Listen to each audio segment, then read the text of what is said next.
What is the one job guitar players think is really easy, but is not? A couple things. This was a guitar that was going to be thrown away. Like, who else is doing that, right? Like I said, I've been working on this for a while. Oh my gosh. Dude. If you can do that, I'll give you the guitar. I'll give you my whole collection if you can tell me. If you're a musician, that will save a lot of issues.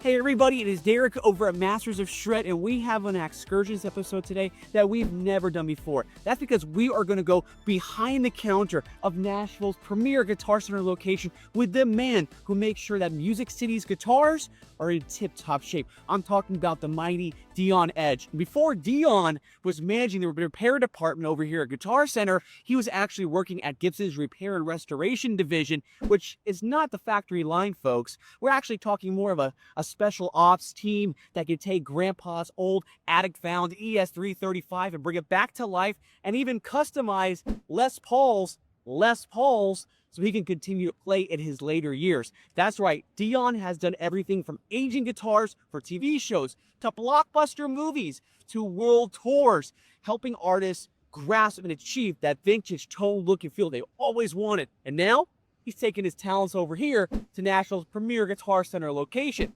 So what we're going to do on today's episode, we're going to look at the most requested repairs on guitars, the most requested services. We're going to look at the unique challenges of making guitars stage ready in the heart of the Music City.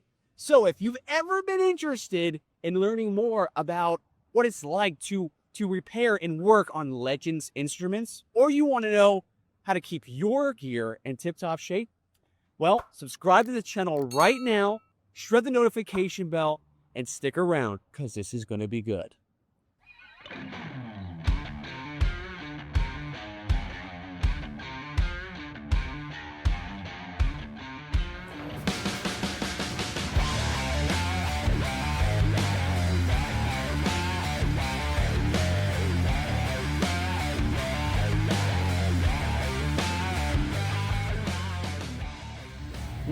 Here he is. What up, Man buddy? of the hour. Dion Edge. How are you, buddy? Is that not a good intro too, guys? Just throwing it out there. That took me a little while to write and then memorize it off the cuff like that. Hope you guys are proud. Anyway, Dion, thank you so much. You're welcome. For opening up your sanctuary of shred here. I just made that up. Yeah. Shred Den, Sanctuary of Shred might be the new one. Thank you for opening this up, dude. This is incredible. You're the top dog here, okay?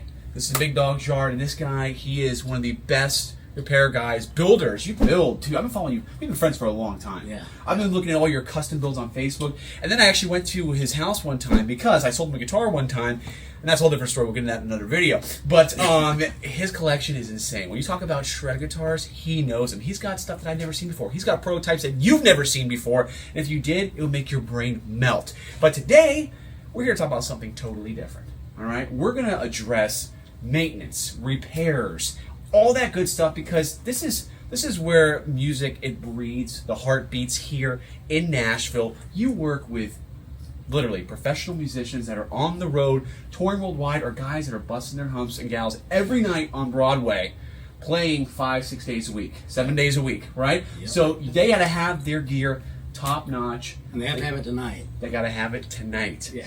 So we're going to go into all that, all right? So right off the cuff, I got to ask you, first question out the gate. What is the most requested repair or service that you get out here at Nashville? Well, there's so many great places in Nashville that, you know, there's a huge gamut. But working here for Guitar Center, you know, we don't have the space to do big restorations. So what we specialize in is getting customers in and out as quick as we can.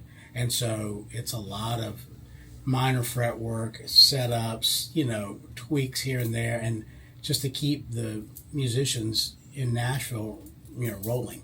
So I would say most everything is like a lot of setups that come in, you know, that because these guys are touring all over, and a lot of them don't have, unless you're a big act, you don't have a tech on the road with you. So those guys are relying on us.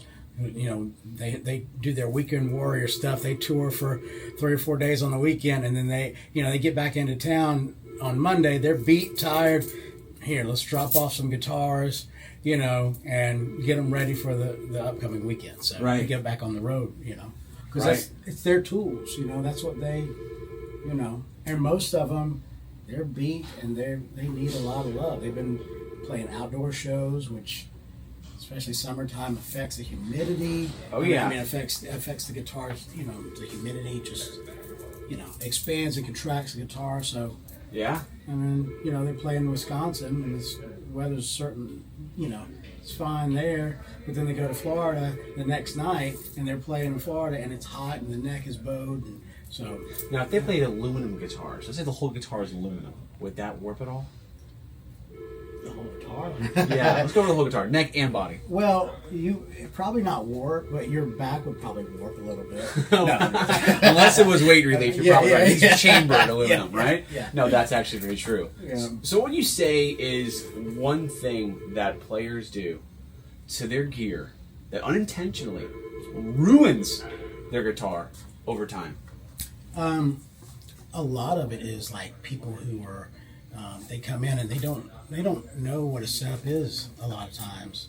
Now, I mean, I've worked with some pretty famous people that all they do is play guitar, and they're known for their guitar playing, but they don't know how to work on it. Half of them don't know how to change strings, and it's like, so they come in and their guitars are all out of whack, and they go, well, I just need the strings changed. It's like, well, do you need it set up? And they go, what's a setup? And I said, well, it's basically to get your guitar back to playing like it should. The action will be an inch off the fretboard. It's like, that's the first thing I look for. Like, wow. Some guys like that, but not many, right? I think the consensus is, what do you say? 95% of the guys, they want the action low.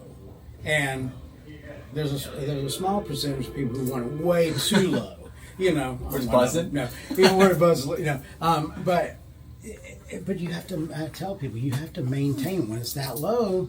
It's going to require. I tell them it's like a Ferrari. You have a nice car. Yeah, it's going to cost a little bit more to maintain that nice car than your Honda.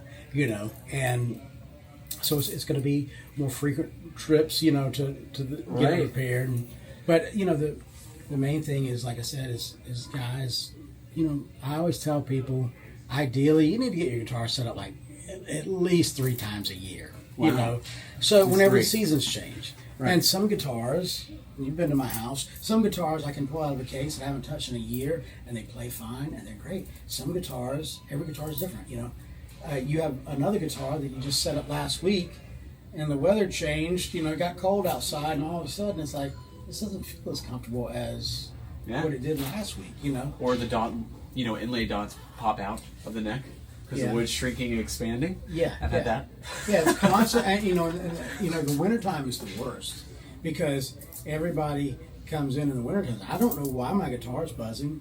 I don't know why there's a crack in the top. And you run your hands down, the edge of the fretboard, and it'll cut you. It's like you have to keep them humidified in the wintertime, and so. Yeah. A lot of my Broadway and touring guys, they come in, I need to get my strings changed, and they're carrying a gig bag with a nice, Martin HC28 or some nice guitar in there, Gibson J45, and you open it up, and there's a crack down the middle. I was like, I don't know how it happened. Well, A, you're carrying it in a gig bag, and B, they have 40 pounds of microphones, tuners, effects, cables, CDs, everything in the top pouch. When they set it down, I mean, half the time the bag weighs more than the guitar. And it's like, you can't do that. Like, wow. Yeah. So I'm a stickler on that kind of stuff where I kind of preach to people a lot, and just like, it's just simple, just take care of your stuff and it'll last you a long time. Well, is there anything that players can use at home, whether it be certain cleaning supplies or techniques with the humidifier, to keep their guitars in great shape in between setups, those 2 to 3 setups a year? So, like I said, in the wintertime, keep your guitar in a case. A lot of these guys hang them on the walls because, hey, it looks great. You got all your guitars, you want to display them, but keep them in a hard shell case. And then keep them humidified with a Diodario makes them. We sell them humidipacks, and they last the whole season. You know, but you need to get one for each guitar, and you keep it in the guitar case with the case shut whenever you're not playing it. And that will drastically improve your guitar from the top shrinking down and it buzzing to, you know, braces getting loose or cracks in the guitar, the fret ends. This is tough for collectors like us because that means they gotta buy a pack for every single guitar, and then it becomes really an investment to do that, right? Oh, yeah. I gotta pick my top 5 then. Like, you're worthy of a humidifier pack. You're not. Your wall art. You gotta almost make those decisions, those tough ones, right? Second thing though, yeah, is, and people look at me like I'm crazy when they come in and have my guitar's buzzing in the wintertime, and I go, "Do you humidify it?" They go, "What's that?" That tells me right there, no, it's not getting humidified. "Do you have gas heat?" And they look at me like I'm crazy. You know, gas heat? Like, what's that gonna do anything? I was like, well, the gas heat dries out the air immensely. I said, and it will crack a guitar. Years ago when I worked at Gibson, I remember a guy calling me who had just gotten a really nice J200. And he calls me up. He says, I was just sitting on my sofa. He goes, and my guitar's sitting on a stand. He goes, I heard this loud pop. He said, I look over, the bridge was hanging by the strings. And I said, well, you know, where are you calling from? He goes, Wisconsin. I said, what's the temperature like? He goes, oh, we got, 3 feet of snow outside right now. I'm like, do you have gas heat?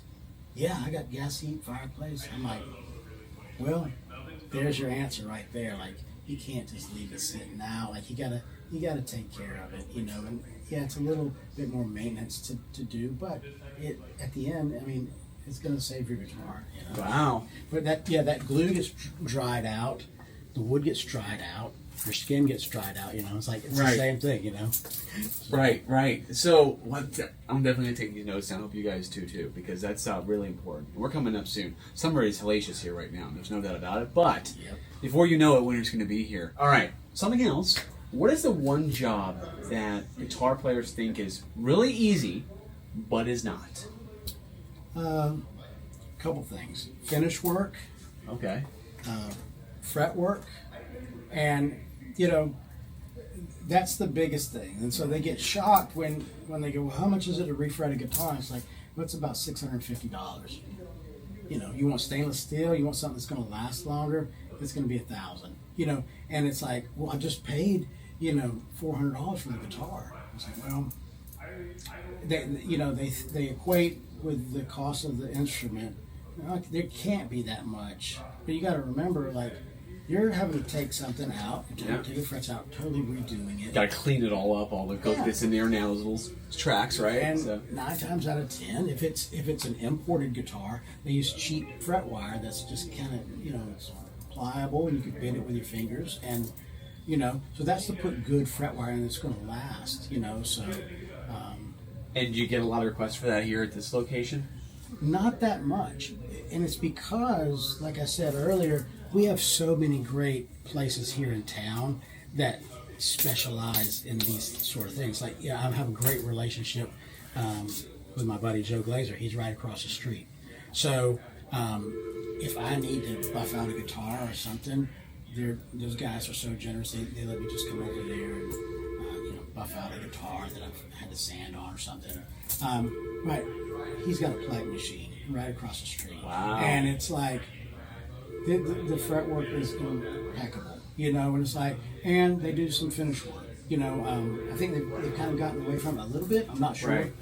They'll do touch-ups and stuff, but that stuff is expensive, but like I said, here in Nashville, what is just a little shop, and in Guitar Center, and what we focus on is like getting the players in and out. Because that's what it is. It's not someone that wants to come and leave their guitar for weeks. It's like, I try to make sure everything is done the same day. Wow. Oh yeah, always. Yeah, it's like, look, unless it's something, that I'm slammed and there's a lot going on, and hey, it might take a couple of days. But I try to get people in and out. I'm a hard worker, and I come in and that's what my focus is. It's weird being in a retail environment doing this, because I'm in here working on guitars, and then someone just wants to come up and talk. I'm like, I'm not trying to be rude, but I have stuff to do. Kind of like this guy. Well, this is not on the clock though. Yeah. 4 hours. Yeah, We haven't yeah. opened yet. Yeah. I can't do this while we're open. Yeah. Very true though. Very true. What would you say the biggest misconception is for when it comes to guitar players and setups? Like, their biggest misconceptions. Like I said, a lot of people come in and I ask them, they bring in their guitarist. I go, hey, when's the last time you had this guitar set up?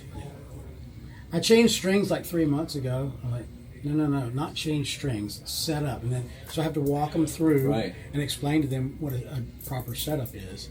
And if they're not familiar, like with acoustics, I've got a great test guitar here that is set up so that I can bring that out to them. It's a $200 Yamaha, okay? I've got 3 different pickups in it, so they can choose what kind of pickup system that they want to put in. They can hear it. Wow. Let's see. Look at this. Yeah, there's you can.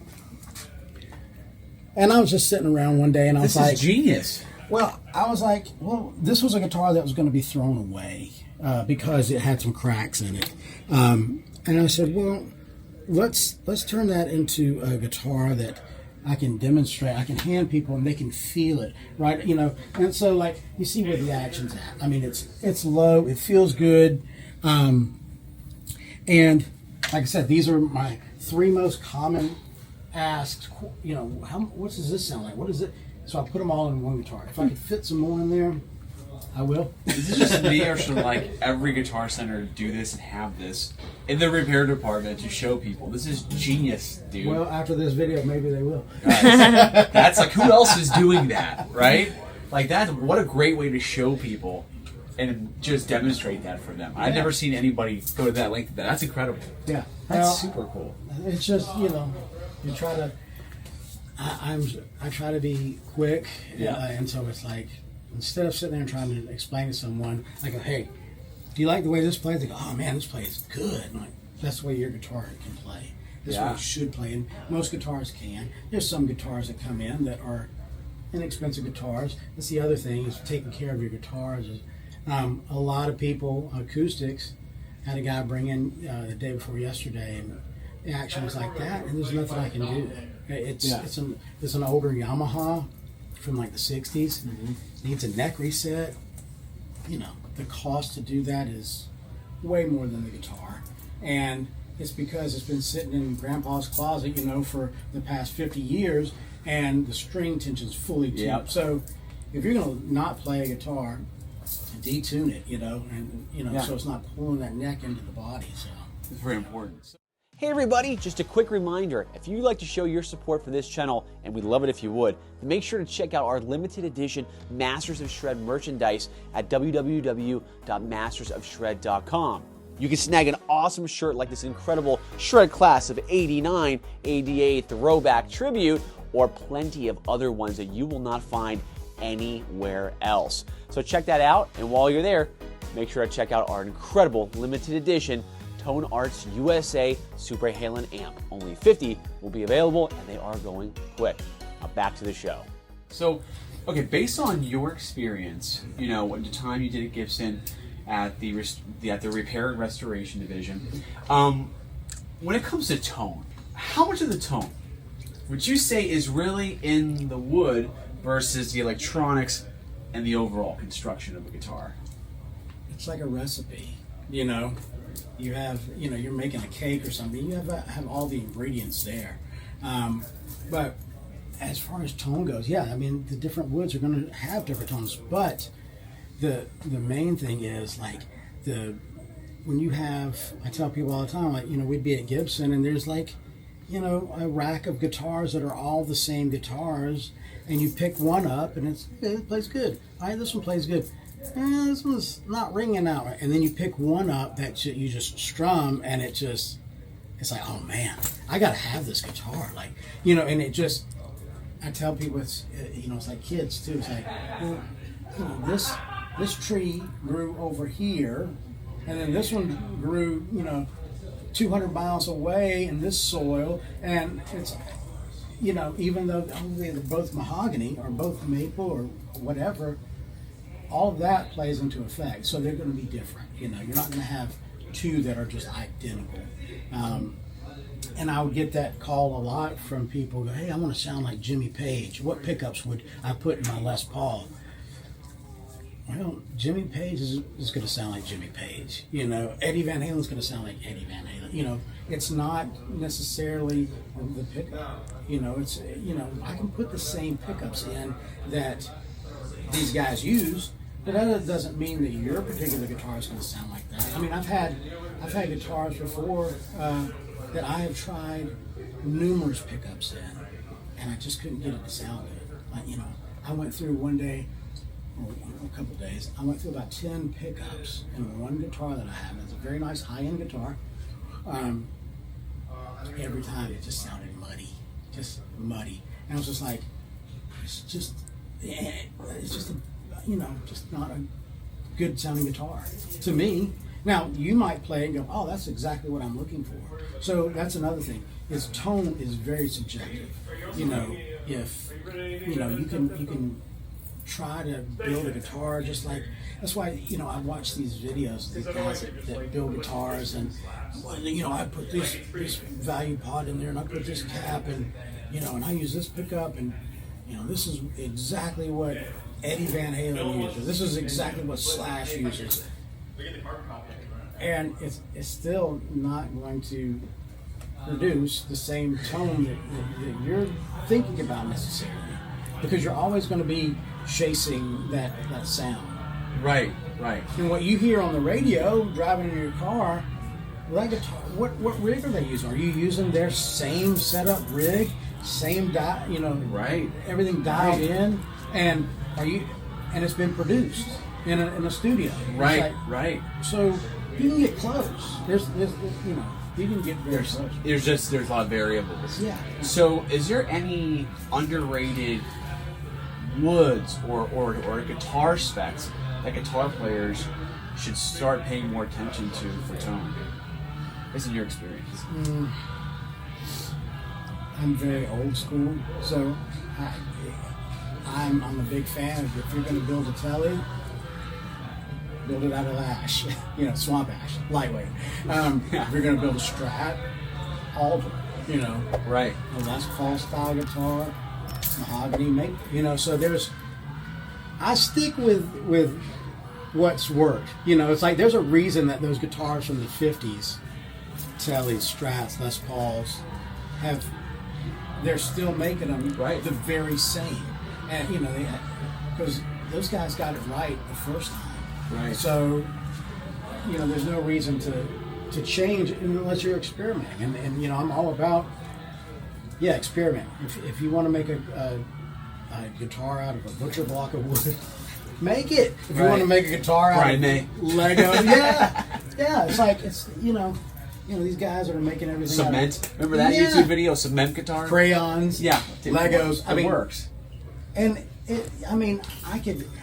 used to tell people all the time, because the argument was orange drop capacitors versus bumblebee capacitors. Yeah. And I would tell guys all the time, like, look, I got plenty of guitars that I want you to play them and tell me which ones I have bumblebees in, or which ones I have orange drops, or whatever, whatever I said, if you can do that, I'll give you the guitar. I'll give you my whole collection if you can tell me. Yeah. Oh, I can tell. I can hear. Okay, well, no one's ever been able to do really? It. Yeah. And so, it's. I'm not saying the values. I'm just saying the different, brands of, because it's doing one job. Right. Now I learned this years ago before I even was really into building guitar. I was a teenager, and a friend of mine worked for NASA, and he wasn't a musician, but he thought it was hilarious how everybody's like, well, it has to have paper caps, and he's like, none of that matters. He goes, this 10-cent cap does the same thing this $20 one does. It's like, it's doing the same job. It's like, and he goes, it's so funny how all the musicians you know, they sit around on their computer all day going, oh, this is the one, this is the one. It's like, I just want to scream sometimes. Just play guitar. Just play guitar. Right. You know? Right. We were talking about that the other day, actually, because I got hung up on these guitars. Since I find a new one every day, I'm like, oh, well, I gotta have that. Because if I have that, that's going to change my life in this way, but it usually doesn't. It's just like you get so hopped up and the endorphins start going, and you're like, oh, man, purchase. Well, a friend of mine told me years ago at Gibson, Phil Crabtree, he said, it's the thrill of the hunt. He goes, you got to have this pedal because this is the hot new pedal. Like, this is the one that, this is what Eric Johnson used or whoever. This is what you want to sound like. This is the pedal that so-and-so used on this recording or this album. And you search and you search and you search. You find one. You pay all the money for it. You get it. And then it sits on your bench at work and you play it a couple times, take it home. Okay, what's next? It's just the thrill of getting that piece of. I mean, I'm the same way. You know, it's like I'm constantly every night. I'm on my computer searching for guitars, guitar parts, guitar whatever.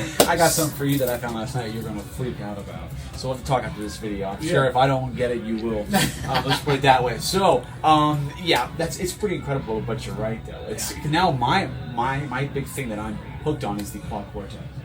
You just said pedals. Now I'm looking at the Claw Cortex because every damn day my tube amps sound different to me.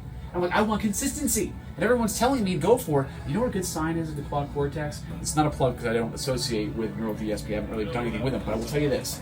We'll take one, though. Oh, I will gladly take one. Even artist pricing works for me. So here's the killer thing about it. You go on the used market, you don't find them. Yeah. That tells you something. And by used, I'm talking about Facebook Marketplace. You won't find one used. The only one out here used is Kiko Lareo's. Old guitar player Megadeth, he's selling his because he had that big reverb store, and some guy out here in Nashville bought it. And he's selling it for $3,000 because it's got his presets in it from Megadeth. That I get, but you don't see any use. That tells you something. People aren't selling them because they're great.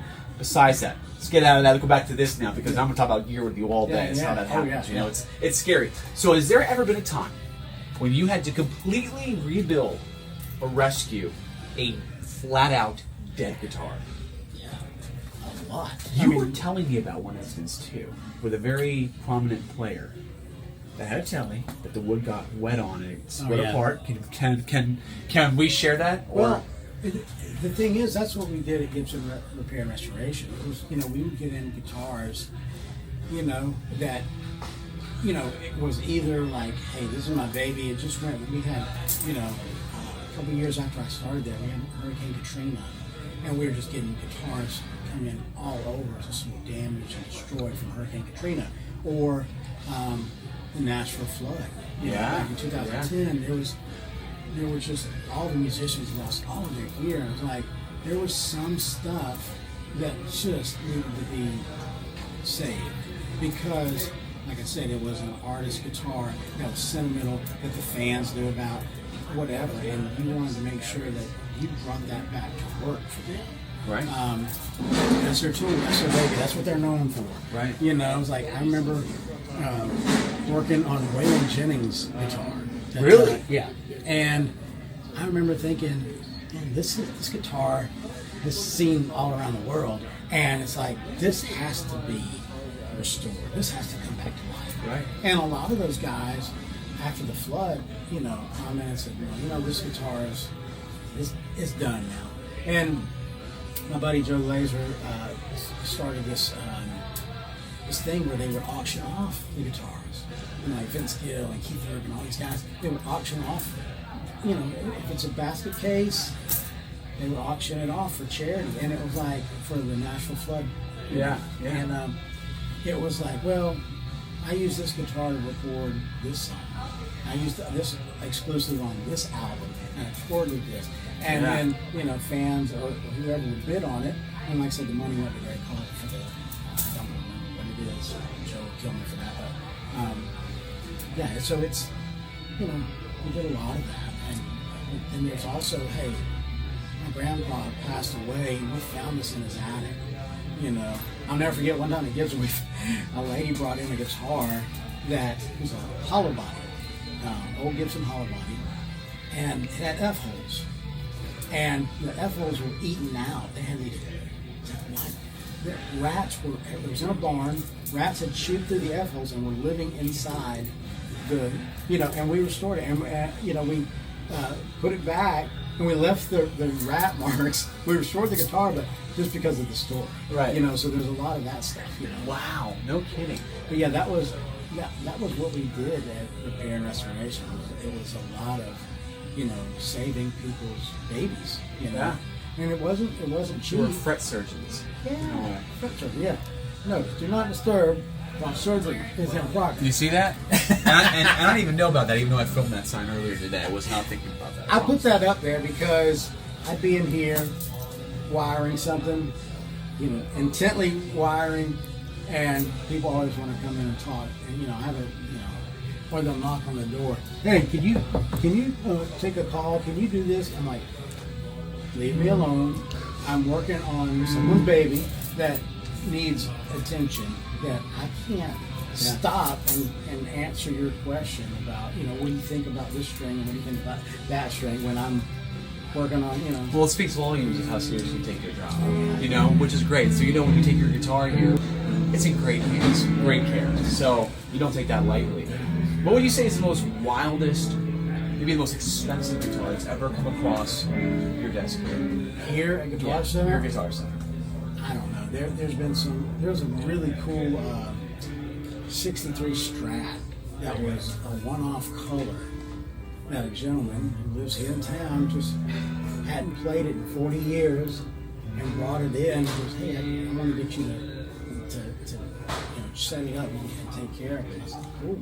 And I took it apart, we took photos of it, and put it back together. And we changed the strings in 40 years. So, You should have kept those strings and made a bracelet out of it. Oh yeah. Well, it was like I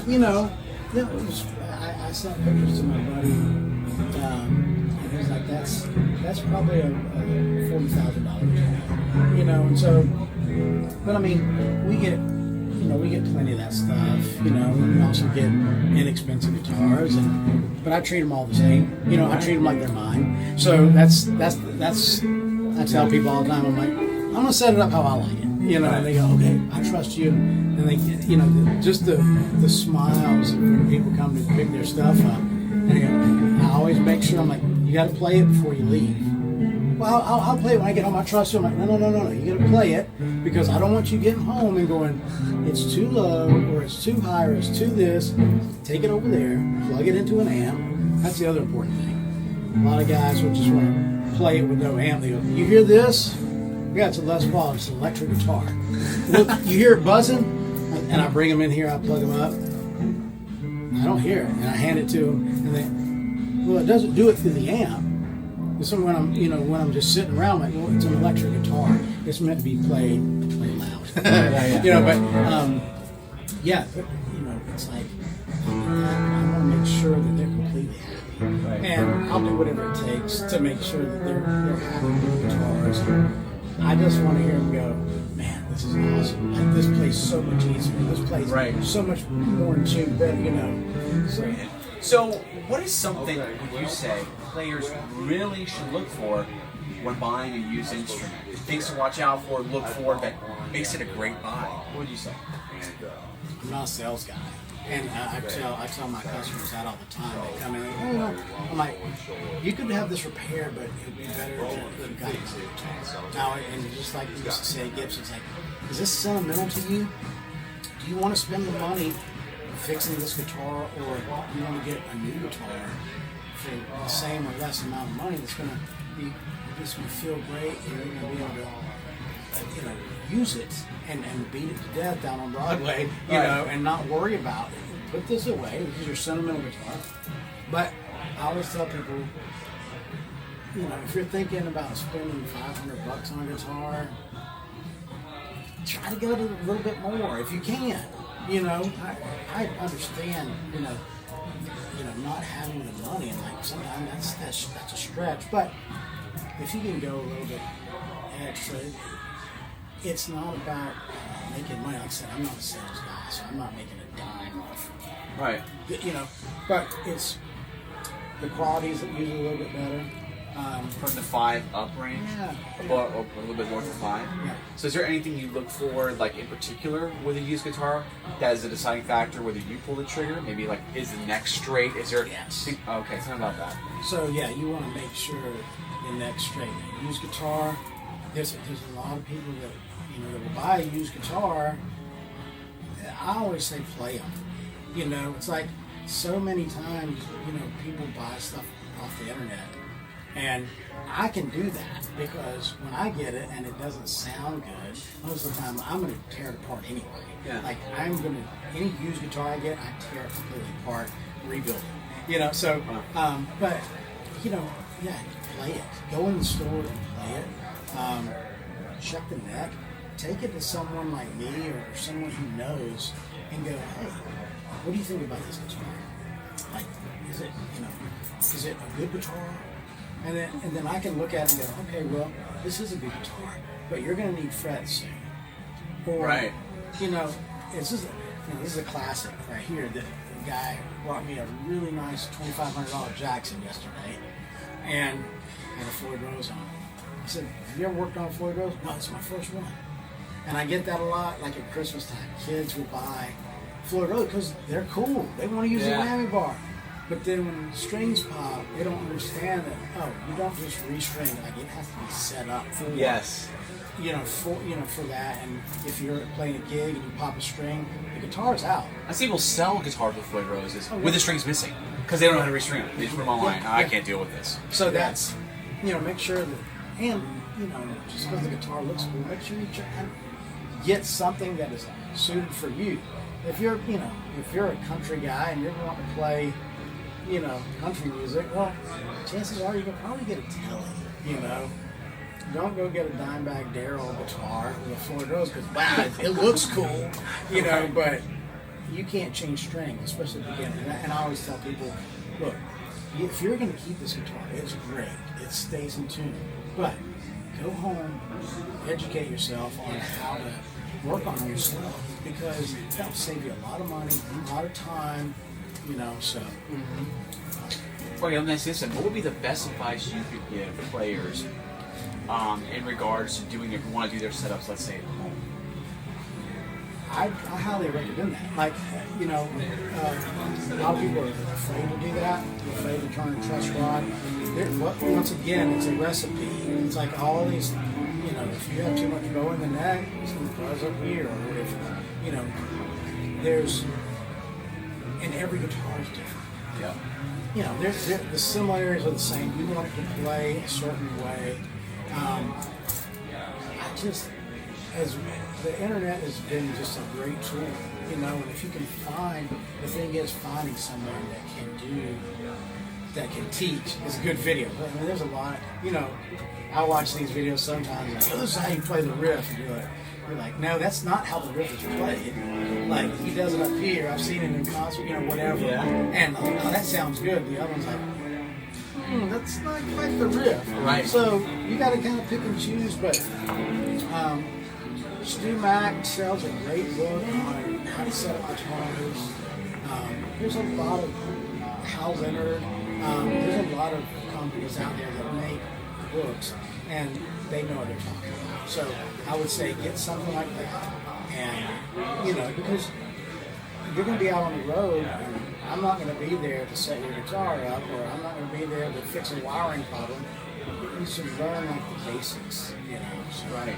Is there any gear, maintenance gear, let's say it's available at Guitar Center that you use regularly, that you would recommend? Cleaners or anything like that? What would you say? I am a big supporter of Dunlop 65 products. One right here? Yep. I have this. This is a big bottle of it. I got a little small one I got here. Yeah. I go through one of those a month. Really? Yeah. This is good for any sort of finish for the most part? Yeah, and that's why I like it. And it's not greasy. A lot of products out there, the guitar cleaners, like when I worked at Gibson, I never used the Gibson polish because we felt like it left a film on the guitar, and I just discovered that back in the early 2000s. Wow. And Dunlop is really good to me, and It's a good one. Yeah, I get those. You also have Music Nomad, which I have Yeah. these too. We use this on polishing, waxing guitars. It's a good product, you know. There's also what else we got over there? The I have fretboard- this. I've used. Yes. I don't know if you get this here, but I've had this stuff, and it saved my amp I just bought, which You was like. need that if you're a musician. That will save a lot of issues, you know. And just Yeah. regular maintenance, like that stuff is great. That's not just any electric cleaner. Like that is great for It's true. pots and jacks and amps, guitars. I just bought a crate micro stack 1989 G200C Yeah. original tags on each cabinet, 4 6-inch speakers in each 12-inch cab. That's about the same height as me, right? Wow. Yeah. Sorry. No, it was the thing. Yeah. It Hold was. on, let me get my books. It was. It's got a little bit of height to it. It's good. It's good. But it sounds phenomenal. Chorus built-in reverb. It is No More Tears tone in a micro stack. That, mark my words, I say behind this. This thing sounds more vicious than any Elite 12 micro stack. And those are great micro stacks. This one, dude, I had to go take it home though because when I plugged it in, the overdrive channel didn't work at all. And I'm like, oh my gosh, nothing works in this. I'm like, I can get the chorus to work. Pulled out this, opened up the guts, sprayed it down, waited 30 minutes, took it back upstairs, came to life. Now, I use it I will every say day. this: a common misconception is you just spray this in and go. Oh. You want to let it sit for a few minutes, or not a few minutes, but like 30 seconds, and then move the pots and get everything in, and then maybe spray it again. Yeah. But yeah, this is a that's a staple. That's a staple of any guitar stack. We got some more here too. We that's got more of the my- fretboard juice, the Yeah. Dome 65. I've had that too. That stuff is great. Once again, I order boxes of that at a Really? time. Oh yeah. This will last me maybe a month. You got to realize I'm doing, sometimes 20 guitars a day here. Like, it just depends on And these setups you make, every time you take the strings off, you try the neck, right? Yeah, So it's you more. want to clean them and And do you like them just going through all your stuff here? go right through there. Now, what other stuff they have here that That stuff, that's do that for gluing? Yeah, that's for gluing. I've seen this before though. 3-in-1 oil, that's a common with any garage. Yep. It's just a good, product to have for oiling up parts. You got some Loctite in there too, which is very important. I've seen this before. Finger Ease guitar string lubricant. Oh yeah. I've seen that before. My dad had that when I was a kid, in the 90s. It was like, that stuff is great. You spray it on the back of the neck and the fretboard, and it will make your hands fly. I mean, it's a great thing, especially in the summertime, when it's sticky outside. Oh, You're yeah. playing a gig outdoors. Oh yeah, and I love them just not putting anything back correctly. Yeah, I that's somehow good. managed not. How did you do this? How do you get all this in It's here? like Tetris every week. That's why you don't it's like, come mess with another man's shred sanctuary. You'll learn your lesson. And usually when I'm working, I've got all of my tools out. But one thing, I'm a neat freak, so I didn't just clean up for you today. I'm OCD about this stuff, but I have all of my tools locked up because guitar tools are expensive. Oh yeah, they And are. I don't want, and a lot of this stuff is my own stuff that I bring in from home, and I don't want sales guys just coming in and just, hey, I need to fix something, and then they always leave it, and I can't find it, and you're in the middle of that rush job because people come and go, I need it now. It's like, okay, well, You can't find your tools. It's the worst. yes, the worst. So they got a good tuner here too. That's not Yeah. true. These Peterson tuners are awesome. Yeah. Little strobe one there Yeah. too. Those are so accurate too. I like that. I have those on my boards, my pedal boards that I use. Got a little humidifier gauge here. I mean, 58%. Like it's not something that you need right now, but in the wintertime, it kind of gets cold in here, so I want to make sure. I usually have a humidifier going in here in the wintertime to just kind of make sure everything is balanced as much as we can. Yeah. But the front doors, people are constantly in and out, and they leave the doors open, so it gets cold in here, hot in here. You got temperature regulating for all these jobs. It's true. So we're gonna do something now called rapid fire. Okay, I'm gonna name out random things, quick answers, first thing that comes to mind. Okay, we're gonna hop right into it.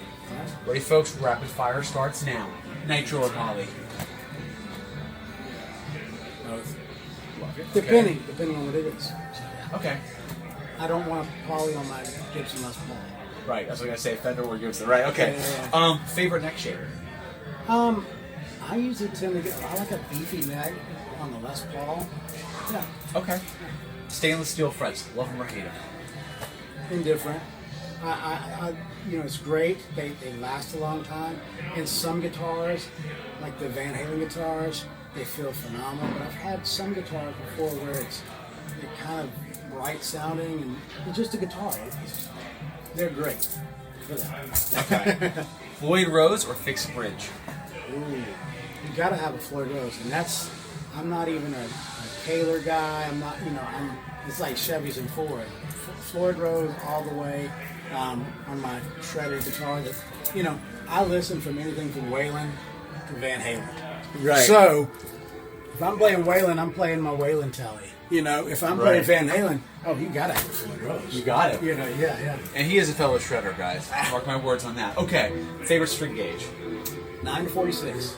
Nice. And what's your dream build guitar? I've had so many. I think you have one here, right? I have one that you've been wanting to see for a while. That's right, folks. We brought the goods for this episode. I asked and requested, can you bring this guitar? And now, he did. We're going to show you. Now, should we bring it in here or should we bring it out there? Oh, this is going to be... Oh, okay. We may need to get this before you even open it. Let's just take this in real quick. But look, I think we can tell what we might... Maybe not, though. What we're going for here. Wow. Okay. What is this? Wow. What do we got here? Okay. All right. You open it. You go there. I'll go here. Let's do it. So anyone who knows me knows I'm a big Van Halen fan.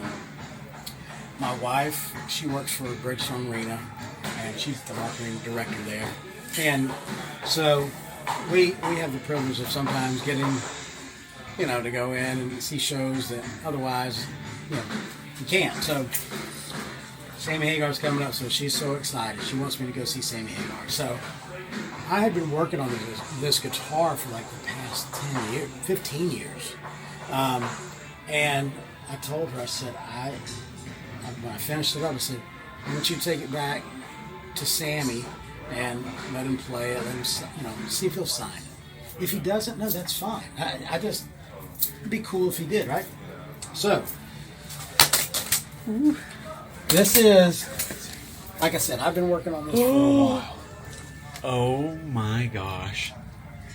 Dude, look at that. Yeah, I think he signed it. Yep. Dude, that is the model that Kramer needs to make again. Please give us this. Oh man, tell us about that. So, years ago, I had an old Kramer Baretta body, a yellow one, and I had no idea where to get a red Floyd Rose. Red Floyd Rose, right? Where are you getting that at? They don't just make those colored Floyd Roses, right? So, I've known Andy Capiccio from Floyd Rose from Kramer, but way back in the Kramer days. And I was ordering some Floyd Rose stuff one time from him, and I said, Andy, you guys made a guitar for Sammy Hagar. I said, with the red Floyd Rose.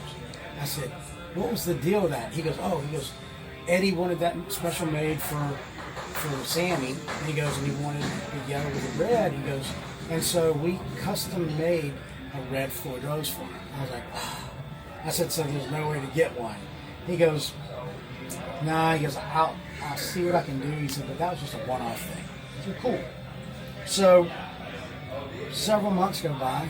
I show up to work, and on my desk is a box from Floyd Rose. I open it up, and what's this? I don't remember ordering it in it. It's a red Floyd Rose. And it was a note from Andy. He goes, here you go, buddy. And he sent me, he had this made and sent it to me. And I was just blown away. And I'm like, oh my gosh, like, that's the key to the puzzle right there. Like, I need a red Floyd Rose. Same with the locking nut and the bar and everything. So I had that for a while. And I'm friends with Seymour Duncan too. So I called up Seymour. I said, I need a pickup. Here's what I'm doing. I'd like a red JB. So in the mail. I show up at home one day and what is this? Open it up, and Seymour had sent me a red JB. And I'm like, dude, this is nuts. Like, The tuners. the tuners were a different thing. The tuners, this guitar came together last year. The guitar is just one of the yellow Kramer Barettas. So this is one of the new models. Yeah, one of the new bots. Yep. And so the tuners were the only thing that I couldn't find. And I talked to Andy last year, and he goes, Shayla made them for a very short time, but it wasn't a lot of them. And so I ended up painting those. So those have just been painted. They were black tuners that I painted, and just to finish out the rest of the build. Wow. And then there was I found these on eBay, and so I said, okay, I've got this done. I've got to build this now. So I did that. I finished building it, and thank God my wife, she... Got some weight to it too, huh? Yeah. I think those are maple. I'm not sure. Yeah. But And you got it signed, and you got a jersey. oh, yeah. So here's the other thing. So my wife, she calls me because, okay, I dropped it off in his dressing room. I'm not making any promises. I said, that's fine. I said, if he sees it, I said, Sammy's so cool. I said, he'll probably sign it. So I just left him a little note in there. But I left him a little note, and I said, man, thanks for all the music, all the years and everything. And so he ends up, I had to work here at Guitar Center that day, and then as soon as I left here, I went to Bridgestone Marina. Yeah. And my wife comes walking around. She's like, "Baby, you're gonna freak out. You won't believe it." I said, "What?" He signed it. I was like, "Cool, all right." She's like, "I'll show you after the show." So we went and watched the Sammy Hagar show. This And, was Joe Satriani, right? yes. Right And there. I also Right there. made Joe Satriani a striped up drill, Makita, just like Eddie's. And so he didn't use it that night, but who knows? Yeah. He's got it out there somewhere, but I meticulously took that Makita apart, That takes time. painted it, Yeah. has his name on there. And so, anyway, rebuilt the motor in and just made sure that it worked properly. Wow. But, so after the show, amazing show, we go up to her office and I open up the case and I see the signature. I'm like, holy crap, that's awesome. She goes, wait, he signed the strap too? Like, that's crazy. And she goes, wait a minute, I have this in there. And she goes, look at this. He signed, this is my old 5150 tour pamphlet that my buddy Chuck Tate gave me for my wedding present one year.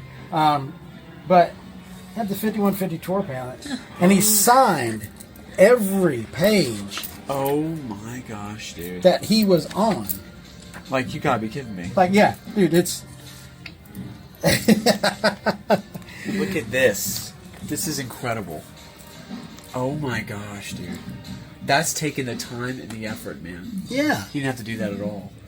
This is a great tour book, too. Yeah. Oh my gosh. That was my intro to Wow. Van Halen. Actually, was this album. When I was a kid.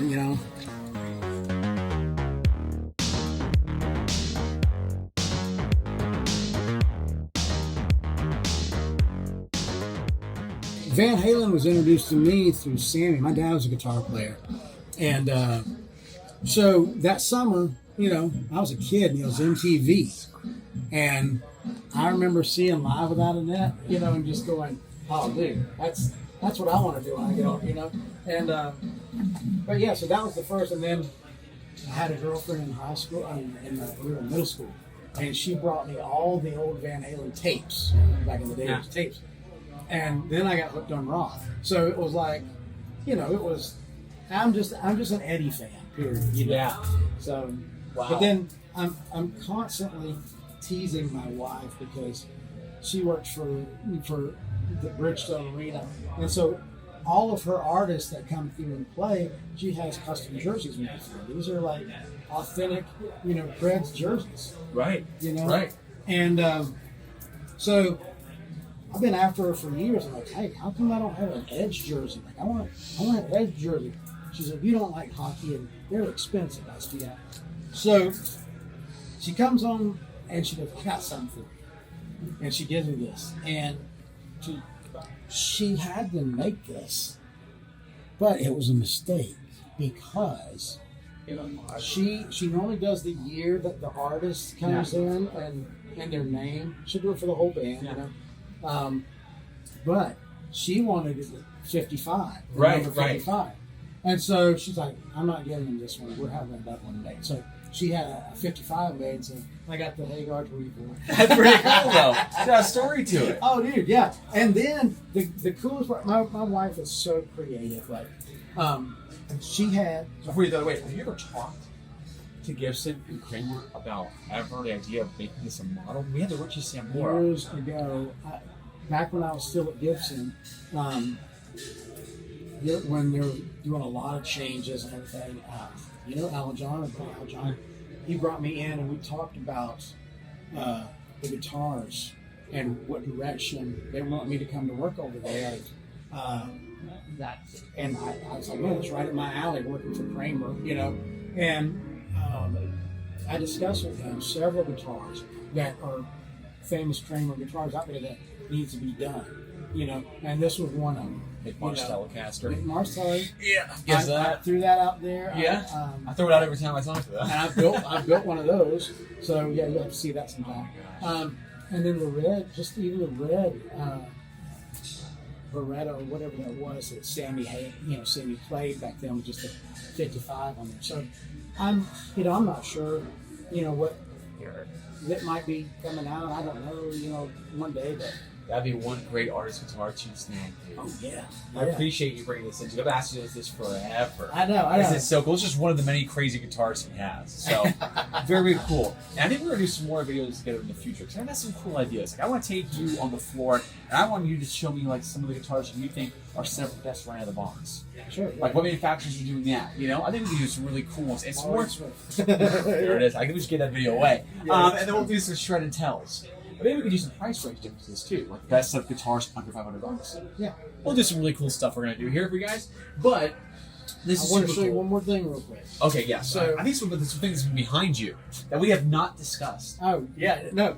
This my wife had made, and this she had these on the floor backstage, leading him from his bus all the way to his dressing room, and so The story, that is so cool. This I thing has such a... I snagged that and I said, that's the one on the case, you know. Watch this become a model and we'll do the same exact thing. We'll put this on the outside. They'll recreate it. They wouldn't do that. No, that is great though, man. I wish they would, you know, recreate this guitar though, because I really think that they're missing out on, you know, this and several other guitars that people, you know, gearheads like us just dying to see, you know. So that's very which cool. is why I build something like this, or why, you know, replicate, you know, guitar, because they don't make it, you know. So. Right, exactly. Very cool. Check out this one right here. This is your Jason Becker Numbers. Yeah. Look at this thing. It's been sitting there quietly in the background, and I know people are probably going to ask about it. That is sick, dude. So you built that? Yeah. So many of you know that I do guitars. I build guitars all the time. And this is just something I built for myself. And, you know, I couldn't get one of the Jason Becker Numbers guitars, but I always liked all the different colors, and I like the whole vibe of it. And I like the fact that I love the little child Crayola kind of fonts, crayons. So I just wanted to do something colorful, right? So once again, thank you, Seymour. And I had this body. A friend of mine has a company called K&E. Oh, And so Mitch made me this body, like, I don't know, it was 5 years ago this year. And it's been hanging in my garage, waiting for me to do something with it. And finally I said, okay, I got to do something with it. And so I reached out to everyone, you know, Adam Reaver, man at FU Tone. I called him and said, hey, here's what I'm doing. Like, you got any like just miscellaneous parts, colored? I said, I don't care. So he sent me all of this. Love it. You know, and so and then I found these on eBay, These are just Jackson tuners, but this caps. guy Yeah. had these tuning I've machines. seen covers like that. Sometimes they sell too. Yeah, That's so really I cool. said, let's just make it all, and I put, you know, my name up there with the, you know, with the kid stickers, and just different colors, and even on the back, I mean, you know. That is so cool. And then so at the cool. last minute, I was like, I'm going to route this, so I routed it out, and I put a Tessie switch in there. Good friend with the channel, Rob. Yep. And And all our guitars too. Very cool. yeah, I just wanted to do something, and I had these kids blocks. And I That's just, so unique, though. That's such a smart, creative way to make it your own. well, I was going to inlay them in here. I've been busy, so but man, it's just a solid feeling guitar, and usually I don't build 24 fret instruments, but this one just happened to be 24 frets, and now I'm in the middle now of building another one. And it's 22 frets. So That is super cool. Super cool. So, all right, this has been just an incredible, awesome time hanging out here, your Shred Sanctuary, here at 721 Thompson Lane Guitar Center, Nashville, Tennessee. You guys need your guitar worked on. You need to be brought to that next level. You need to learn how to maybe do your own setups. Come out here, see the man, the I'm here myth, the Wednesday legend. through Saturday.